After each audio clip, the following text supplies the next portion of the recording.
देखिए, हम पढ़ रहे थे क्या, फर्टिलाइजेशन के बाद इम्प्लांटेशन हुआ था। इम्प्लांटेशन के बाद हमने बताया था इम्प्लांटेशन 7 डेज बाद। देखिए इम्प्लांटेशन क्या होता है, 7 डेज बाद क्या होता है, फर्टिलाइजेशन के आफ्टर 7 डेज बाद इम्प्लांटेशन होता है। ठीक है, नेक्स्ट देखो, एक मिनट,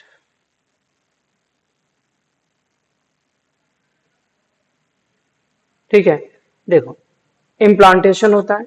इम्प्लांटेशन होने के बाद में सेकेंड वीक में कितना चीजें चेंजेस आती है, हमने बताया था इम्प्लांटेशन किसका होता है, ट्रोफोब्लास्ट का होता है।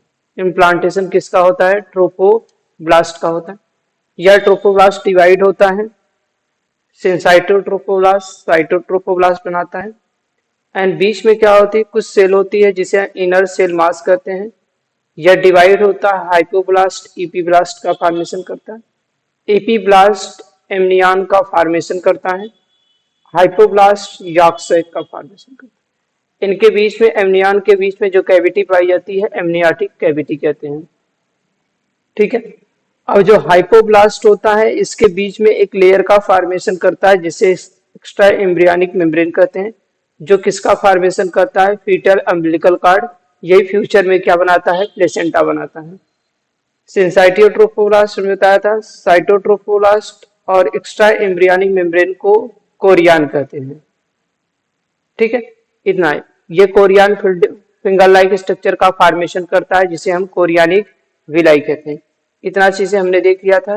देखो नेक्स्ट क्या है, जो एमनियार, यहाँ पे देखो हमने बताया था क्या एलेंटॉइस है कि नहीं। यह एलेंटॉइस किस में हेल्प करता है, यह स्क्रीशन में हेल्प करता है। तो नेक्स्ट देख लो, जो एलेंटॉइस है,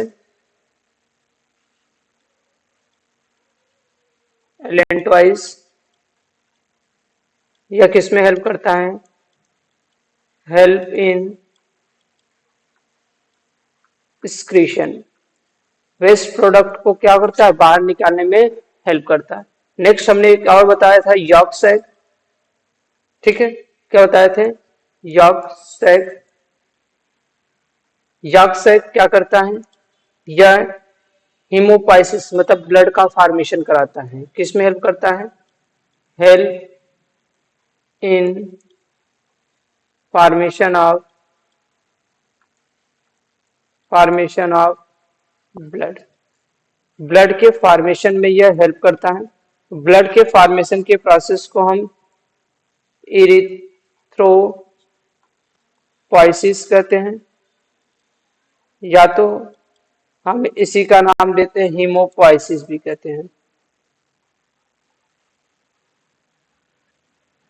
इरिथ्रोपोइसिस या हम हीमोपोइसिस भी कहते हैं। ठीक है, इतना चीजें देख लिया। सेकेंड वीक के बाद क्या होता है, थर्ड वीक जब स्टार्ट होता है तब किसका फॉर्मेशन होता है, गैस्ट्रूला का फॉर्मेशन होता है। तो किसका हमें देखना है, गैस्ट्रुलेशन। क्या देखना है, गैस्ट्रुलेशन। ठीक है, गैस्ट्रुलेशन में देखो जब क्या होता है, थर्ड वीक स्टार्ट होता है। सेकेंड वीक में हमने देखा क्या क्या चेंजेस हैं। यह सेकेंड वीक जैसे स्टार्ट होता है, थर्ड वीक स्टार्ट होता है तो इसमें 3 लेयर का फॉर्मेशन हो जाता है। देखो ये हमने बनाया था कि नहीं, ध्यान से देखो, ये क्या था, ब्लास्टुला था कि नहीं। ब्लास्टुला के पास क्या था, यहाँ पे इनर सेल मास था। ठीक है, अब क्या होता है, जितना डेवलपमेंट हुआ उस डेवलपमेंट के बाद अब क्या होता है, इसमें इन्वेजिनेशन होता है। इन्वेजिनेशन होगा तो एक स्ट्रक्चर का फॉर्मेशन ऐसा होता है।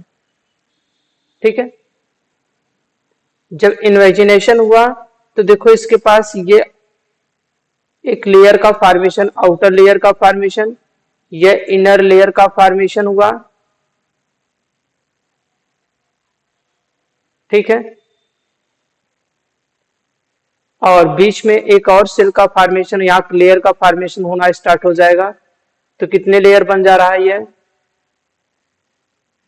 3 लेयर। ठीक है, क्या क्या बना देखो, सबसे आउटर मोस्ट लेयर ये फॉर्मेशन हुआ। इस आउटर मोस्ट लेयर को एक्टोडर्म कहते हैं। और ये वाला अंदर वाली जो लेयर है इसको हम इंडोडर्म कहते हैं, और जो बीच वाली लेयर है इसको हम क्या कहते हैं, मेसोडर्म कहते हैं। यही 3 लेयर के फॉर्मेशन के प्रोसेस को हम गैस्ट्रुलेशन कहते हैं, और जो स्ट्रक्चर जो बना है इसी स्ट्रक्चर को गैस्ट्रुला कहते हैं। इस स्ट्रक्चर का नाम हम क्या देते हैं, गैस्ट्रुला कहते हैं। ठीक है, और साथ में इसके बीच में ये जो कैविटी है, ये जो कैविटी है, इस कैविटी का नाम हम देते हैं, यहाँ पे देखो जो कैविटी था क्या नाम लिए थे हमने, ब्लास्टोसिल। इस कैविटी का नाम क्या दिए थे, ब्लास्टोसिल। और यहाँ पे जो ये स्पेस बना है इस स्पेस का नाम हम आर्किन्ट्रॉन देते हैं। क्या नाम देते हैं, आर्किन्ट्रॉन कहते हैं। और ये देखो एक पोर लाइक स्ट्रक्चर बना है कि नहीं, यहाँ से पोर लाइक स्ट्रक्चर, इस पोर का नाम हम देते हैं ब्लास्टोपोर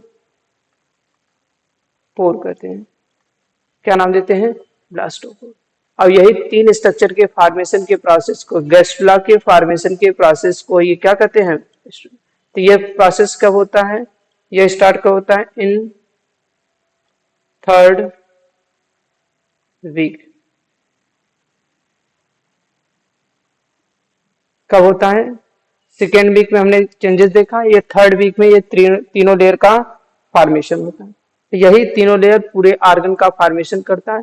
आर्गन के फॉर्मेशन के प्रोसेस को ऑर्गेनोजेनेसिस कहते हैं। क्या नाम देते हैं, ऑर्गेनोजेनेसिस। क्या होता है, फॉर्मेशन ऑफ आर्गन। आर्गन के फॉर्मेशन के प्रोसेस को ऑर्गेनोजेनेसिस कहते हैं। ठीक, अब ध्यान से देखो, अब एक्टोडर्म कौन कौन सा ऑर्गन बनाता है, इंडोडर्म कौन कौन सा ऑर्गन बनाता है, और मेसोडर्म कौन कौन सा ऑर्गन बनाता है, इसको हम देखते हैं। देखो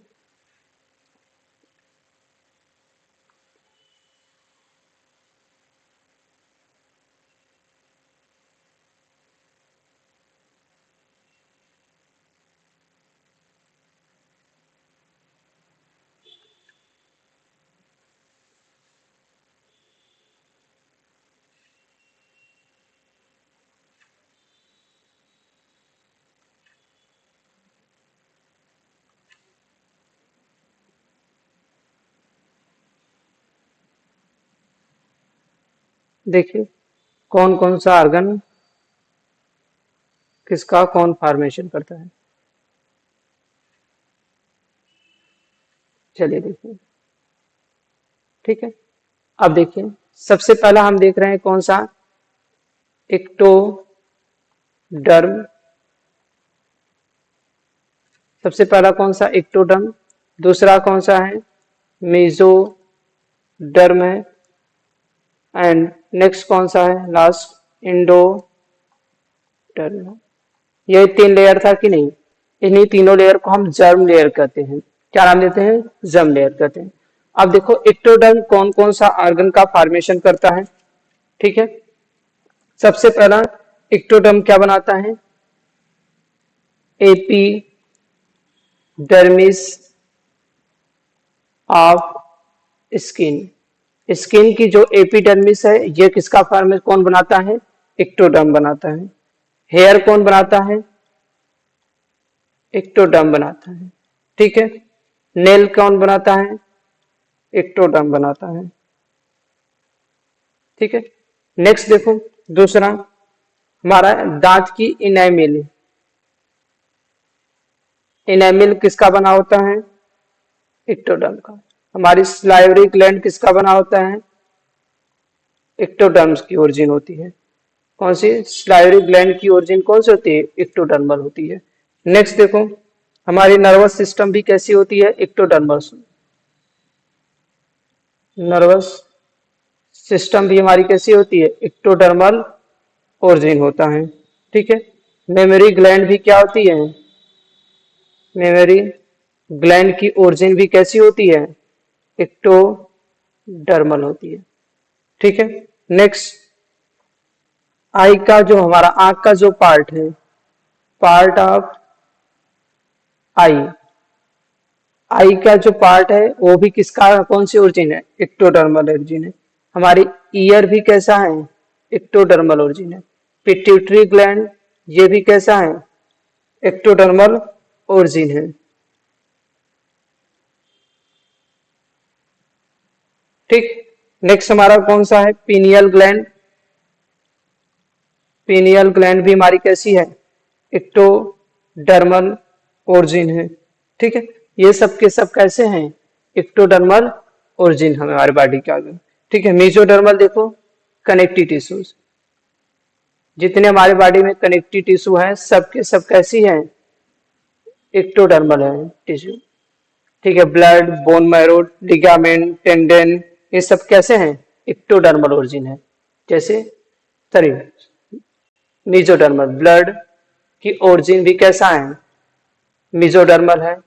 लिगामेंट का ओरिजिन भी कैसा है, कनेक्टिव टिश्यूज हैं ये सब, लिगामेंट की ओरिजिन। ठीक है, टेंडन की ओरिजिन। ठीक है, इन सब की ओरिजिन कैसी है, मेसोडर्मल ओरिजिन है। ठीक है, दांत की इनेमिल के बाद कौन सा आता है, डेंटाइन। डेंटाइन की ओरिजिन कैसा है, मेसोडर्मल, डेंटाइन। ठीक है, नेक्स्ट देखो हमारा heart kidney.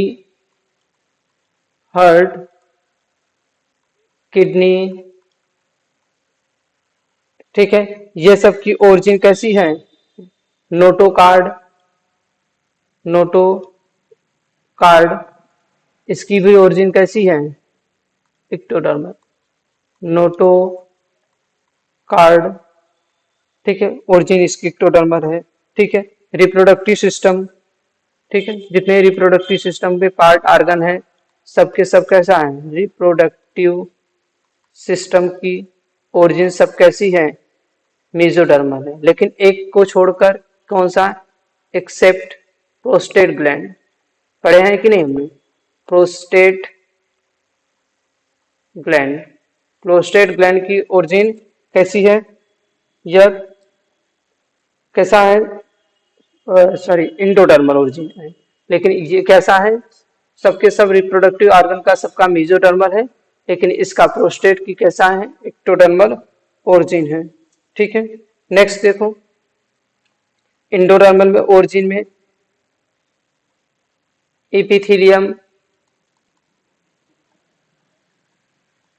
Epithelium of mouth, मुख की जो इपिथीलियम सेल है वो कैसी है, इंडोडर्मल ओरिजिन है। हमारी स्टमक की ओरिजिन कैसी है, इंडोडर्मल ओरिजिन है। यूस्टेशियन ट्यूब का जो क्या करता है, कान वाली और नाक की नली को दोनों को क्या जोड़ने का काम करता है, यूस्टेशियन ट्यूब, इसकी भी ओरिजिन कैसी है, इंडोडर्मल ओरिजिन है। हमारे कान की बीच वाला पार्ट, मिडिल ईयर की ओरिजिन भी कैसी है, इंडोडर्मल ओरिजिन है। अभी बताया मैंने प्रोस्टेट ग्लैंड की ओरिजिन कैसी है, वेजाइना की ओरिजिन कैसी है, थायराइड ग्लैंड की ओरिजिन कैसी है, एक्टोडर्मल है। इसके साथ थायराइड के साथ साथ क्या प्रेजेंट होता है इसके पास, पैराथायराइड, इसकी भी ओरिजिन कैसी है, इंडोडर्मल है। साथ साथ में थाइमस ग्लैंड की भी ओरिजिन कैसी है, इन सब ग्लैंड की ओरिजिन कैसी है, इंडोडर्मल ओरिजिन है। ठीक है,